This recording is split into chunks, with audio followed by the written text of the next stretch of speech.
ಮಾನವೀಯ ಸ್ನೇಹಿತರ ಒಕ್ಕೂಟ ಕೊಡಗು ಜಿಲ್ಲಾ ವಾರ್ತೆ ಓದುತ್ತಿರುವವರು ಸೋನಿ ಅನಿಲ್ ರೈ. ಕರ್ನಾಟಕ ರಾಜ್ಯ ಸರ್ಕಾರದ ಸಚಿವರಾದ ಡಿ. ಸುಧಾಕರ್ ರವರು ಇಂದು ನಿಧನರಾಗಿದ್ದಾರೆ.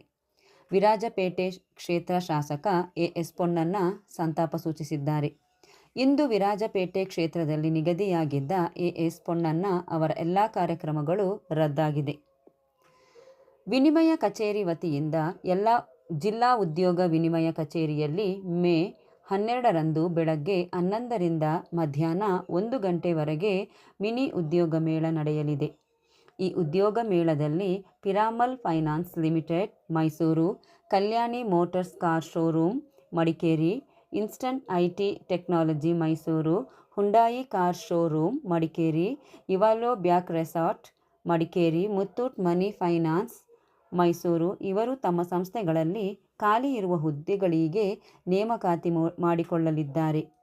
ಈ ಮೇಳದಲ್ಲಿ ಖಾಸಗಿ ಕಂಪನಿಗಳು ಭಾಗವಹಿಸಿ ತಮ್ಮಲ್ಲಿ ಖಾಲಿ ಇರುವ ಹುದ್ದೆಗಳನ್ನು ಮಿನಿ ಉದ್ಯೋಗ ಮೇಳದ ಮೂಲಕ ನೇಮಕಾತಿ ಮಾಡಿಕೊಳ್ಳಲಿದ್ದಾರೆ.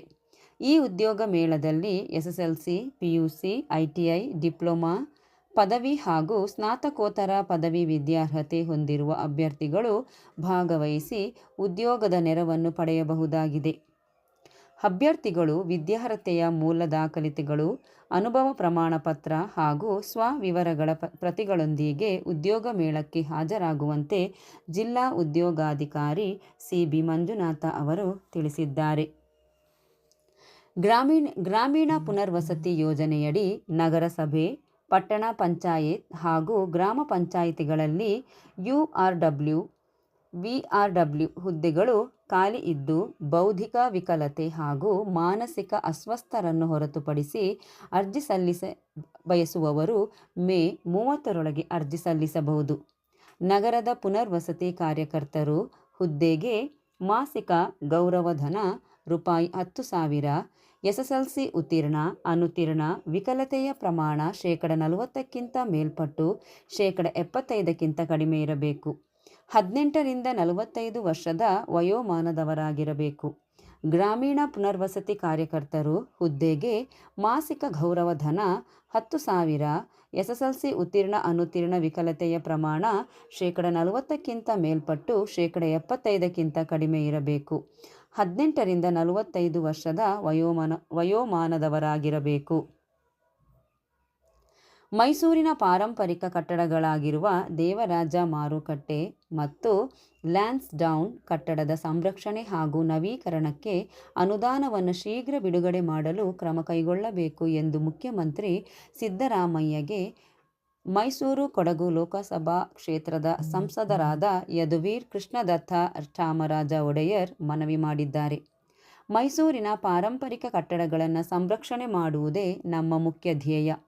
ಈ ಸಂಬಂಧ ಮುಖ್ಯಮಂತ್ರಿಗೆ ಪತ್ರ ಬರೆಯಲಾಗಿದೆ ಎಂದು ಸಂಸದರು ಹೇಳಿದ್ದಾರೆ. ಮೈಸೂರಿನ ಐತಿಹಾಸಿಕ ಕಟ್ಟಡಗಳಾದ ದೇವರಾಜ ಮಾರುಕಟ್ಟೆ ಮತ್ತು ಲ್ಯಾನ್ಸ್ಡೌನ್ ಕಟ್ಟಡದ ಸಂರಕ್ಷಣೆಗೆ ಸಂಬಂಧಿಸಿದಂತೆ ಸುಪ್ರೀಂ ಕೋರ್ಟ್ 4 ಮೇ 2026ರಂದು ನೀಡಿದ ತೀರ್ಪು ಅತ್ಯಂತ ಮಹತ್ವದ್ದಾಗಿದೆ ಎಂದು ವಿವರಿಸಿದ್ದಾರೆ. Karnataka institute of cooperative management Madikeri ಸಹಕಾರ ತರಬೇತಿ ಸಂಸ್ಥೆಯ ವತಿಯಿಂದ 2026ರ ಜುಲೈ 1ರಿಂದ 6 ತಿಂಗಳ ಅವಧಿಯ regular diploma in cooperative management course ಸಹಕಾರ ತರಬೇತಿಯನ್ನು ಪ್ರಾರಂಭಿಸಲಾಗುತ್ತಿದ್ದು, ಕೊಡಗು, ಹಾಸನ ಹಾಗೂ ಮೈಸೂರು ಜಿಲ್ಲೆಯ ಪಿರಿಯಾಪಟ್ಟಣ ತಾಲೂಕು, ಚಿಕ್ಕಮಗಳೂರು ಜಿಲ್ಲೆಯ ಮೂಡಿಗೆರೆ ತಾಲೂಕುಗಳು ನಮ್ಮ ತರಬೇತಿ ಸಂಸ್ಥೆಯ ವ್ಯಾಪ್ತಿಯಲ್ಲಿ ಬರುವುದರಿಂದ ಅರ್ಜಿ ಆಹ್ವಾನಿಸಲಾಗಿದೆ.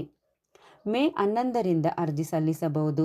Regular diploma in cooperative management course ತರಬೇತಿ ಪಡೆಯಲು ಕನಿಷ್ಠ ವಿದ್ಯಾರ್ಹತೆ SSLC ಅಥವಾ ತತ್ಸಮಾನ ಪರೀಕ್ಷೆಯಲ್ಲಿ ಉತ್ತೀರ್ಣರಾಗಿರಬೇಕು.